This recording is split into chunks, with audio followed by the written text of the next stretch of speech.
नमस्कार, मैं राहुल कठेरिया। अरविंद केजरीवाल जी को माननीय सुप्रीम कोर्ट से अंतरिम जमानत दे दी गई है और ये जमानत 1 जून तक के लिए मिली है। यानी कि केजरीवाल जी अब 4 चरणों की वोटिंग में चुनाव प्रचार प्रसार कर पाएंगे। हालांकि 3 चरणों की वोटिंग तो हो चुकी है। तो हम ये समझने की कोशिश करेंगे कि केजरीवाल जी के बाहर आने से इंडिया गठबंधन को कितना फायदा हो सकता है और किन किन राज्यों की सीटों पर फायदा हो सकता है। दूसरी बात यह है कि देखिए, अरविंद केजरीवाल जी को तो जमानत मिल जाती है, लेकिन झारखंड के पूर्व मुख्यमंत्री हेमंत सोरेन जी को जमानत क्यों नहीं दी जाती, इस बात को लेकर प्रश्न चिन्ह है।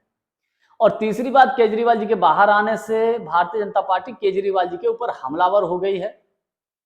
इन्हीं सब बातों पर चर्चा करूंगा, लेकिन पहले चैनल को सब्सक्राइब कर लीजिए और घंटी के बटन को जरूर दबा दीजिए।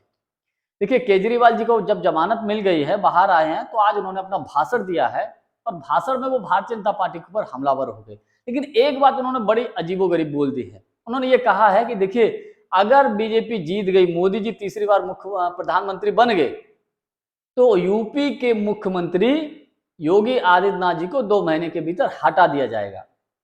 एक तरीके से उन्होंने योगी जी को इशारों में कहा है कि भैया आप ज्यादा चुनाव प्रचार प्रसार मत करिए, अगर मोदी जी प्रधानमंत्री बन गए तो आप ही की कुर्सी खतरे में आ जाएगी। अब इसका क्या असर पड़ता है योगी जी पे, ये तो देखने वाली बात होगी। और दूसरी बात, उन्होंने ये कहा है कि अगर इंडिया गठबंधन की सरकार आती है तो दिल्ली को पूर्ण राज्य का दर्जा मिलेगा। और ये भी कहा है कि एनडीए गठबंधन को 200 से 230 सीटों से अधिक सीटें मिलने वाली नहीं है। केजरीवाल जी के बाहर आने पर भारतीय जनता पार्टी ने केजरीवाल जी के ऊपर हमला किया है, उनके नेताओं ने हमला किया है कि केजरीवाल जी को ज्यादा उछलने की जरूरत नहीं है, क्योंकि 1 जून तक के लिए ही इनकी अंतरिम जमानत है, वापस इनको जेल में जाना है। और केजरीवाल जी के ऊपर शराब नीति का, भ्रष्टाचार का गंभीर आरोप है। लगभग शायद 100 करोड़ रुपए का गंभीर आरोप लगा है केजरीवाल जी के ऊपर। अब ये तो जब जांच कंप्लीट हो जाएगी तभी पता चलेगा कि केजरीवाल जी उसमें दोषी हैं या नहीं है, लेकिन अंतरिम जमानत पर है, ये कंफर्म है।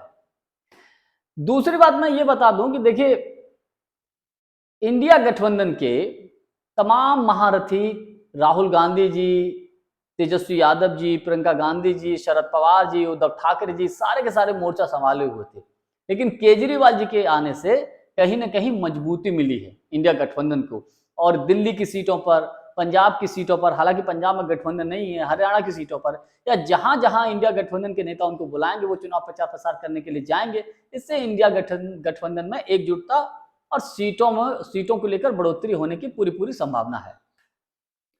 दूसरा मुद्दा यहाँ ये भी है कि जब एक बात ये है कि अरविंद केजरीवाल जी को तो जमानत दे दी जाती है, लेकिन हेमंत सोरेन जी को जमानत क्यों नहीं दी जाती, इस बात को लेकर भी प्रश्न चिन्ह है, सवालिया निशान खड़े होते हैं कि एक मुख्यमंत्री को जिन दलीलों के आधार पर जमानत मिल जाती है, तो वहीं एक राज्य के दूसरे पूर्व मुख्यमंत्री को जमानत क्यों नहीं दी जाती। अगर हेमंत सोरेन जी को भी जमानत मिल जाती है तो मेरा यह मानना है कि इंडिया गठबंधन की टीम बहुत अधिक मजबूत हो जाएगी।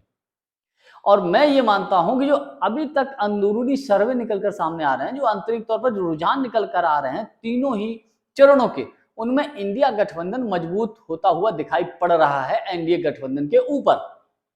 अब सच्चाई क्या है, हालांकि ये तो 4 जून को ही पता चलेगा, लेकिन एक बात तय है कि केजरीवाल जी के आने से इंडिया गठबंधन में कहीं ना कहीं मजबूती तो आई है। आज के लिए बस इतना ही। बहुत बहुत धन्यवाद। नमस्कार।